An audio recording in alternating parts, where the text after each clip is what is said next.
Bonjour à tous et bienvenue sur cette nouvelle vidéo. Dans la première vidéo d'entraînement de Tom, on a parlé de coup droit.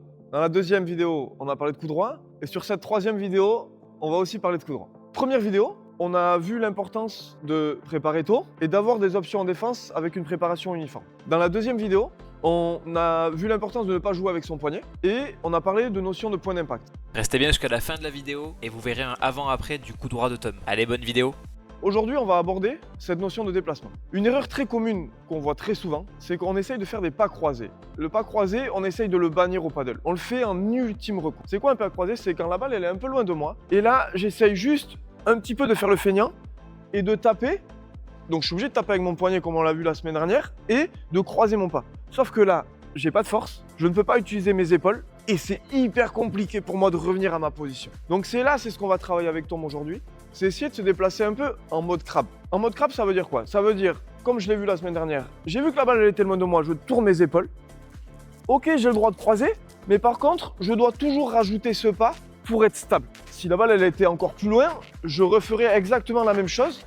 Je réenvoie toujours mon pas. Et c'est ici on appelle ça un appui semi-ouvert. Je ne suis pas ouvert, je ne suis pas fermé.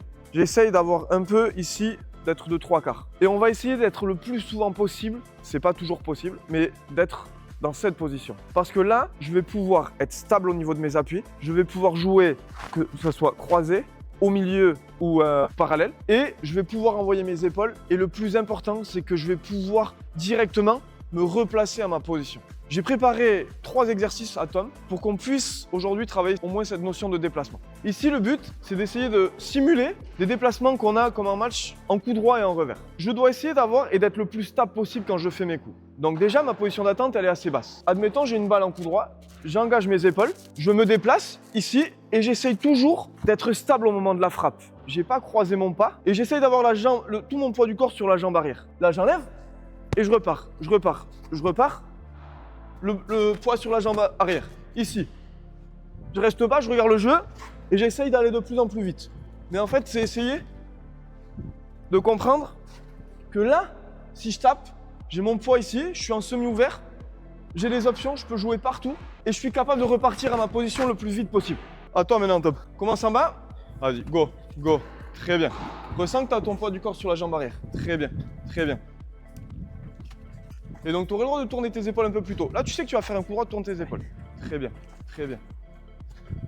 Ok. Maintenant, regarde. En coup droit, je veux que ça soit ta main gauche. En revers, ta main droite. Qui pose la balle. Ça paraît logique. Là. Bien. Ok. Plus stable là-bas. Très bien. Ah! Sois précis sur la remettre. Prends le temps. Ok. Là, tu es très loin de la balle. Okay. Vas-y. Très bien, reste en bas, reste en bas, reste en bas. Bien, une de plus. Là, ok, pause. Très bien. Donc, ça fait travailler les cuisseaux. Ah, c'est dur. C'est le but. Et on part sur 3 séries de 10 répétitions. Ok.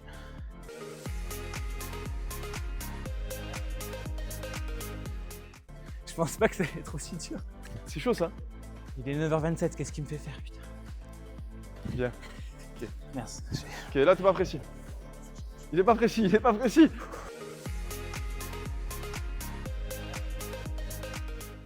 Et donc, très bien. Et là, tu vois, quand tu le fais maintenant, tu dois te représenter un peu comme si c'était tes épaules et comme si ce qu'on a vu en fait sur le dernier jour. Dernier passage. Il est hors de forme et après il va aller performer.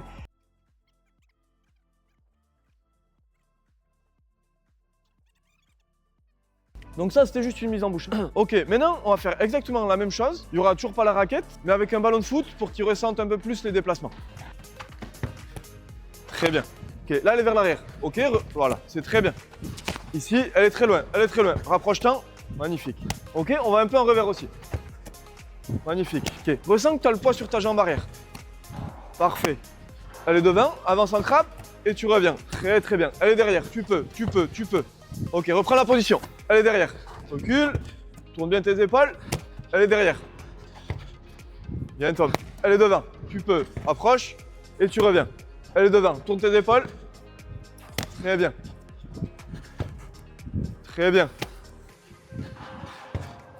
Très bien. En revers. 2 de plus. Très bien. Bien. Ok. Et là, ce qui est intéressant, tu vois, c'est que tu ressens aussi que tu peux avoir les épaules avec le lien de la semaine dernière. Ok.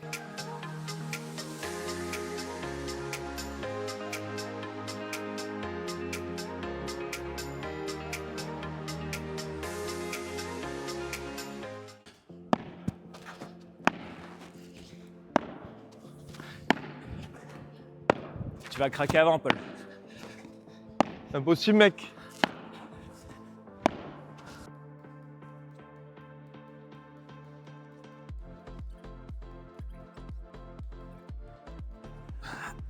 Ah, il en peut plus.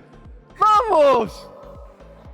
Ok, sur ce dernier exercice, Paul Ok, va très m'envoyer bien. les balles de l'autre côté du filet, donc elles vont aller beaucoup plus vite et ça va m'enlever beaucoup plus de temps.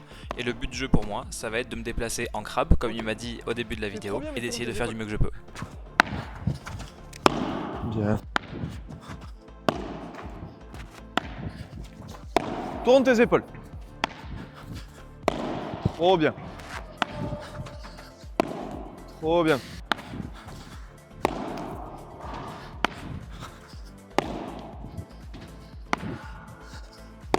Tu peux en croiser une?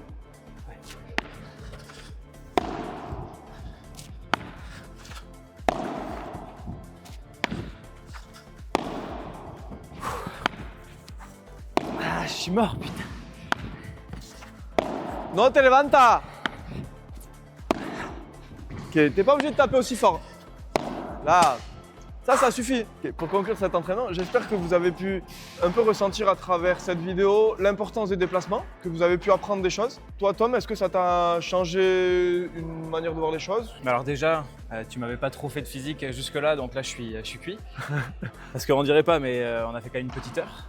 Oui, non, mais bien sûr, en semi-ouvert, je sais qu'en match, j'ai fait un tournoi il y a pas longtemps avec un certain sparring Corentin Chevalier, qu'on a gagné d'ailleurs, mais encore le poignet était encore là et c'est sûr que les appuis étaient pas au max, mais ça paraît logique que d'avoir l'appui sur la jambe droite quand on fait un coup droit pour se replacer, c'est clairement le plus important. Ok, moi je vais faire une aparté sur ça.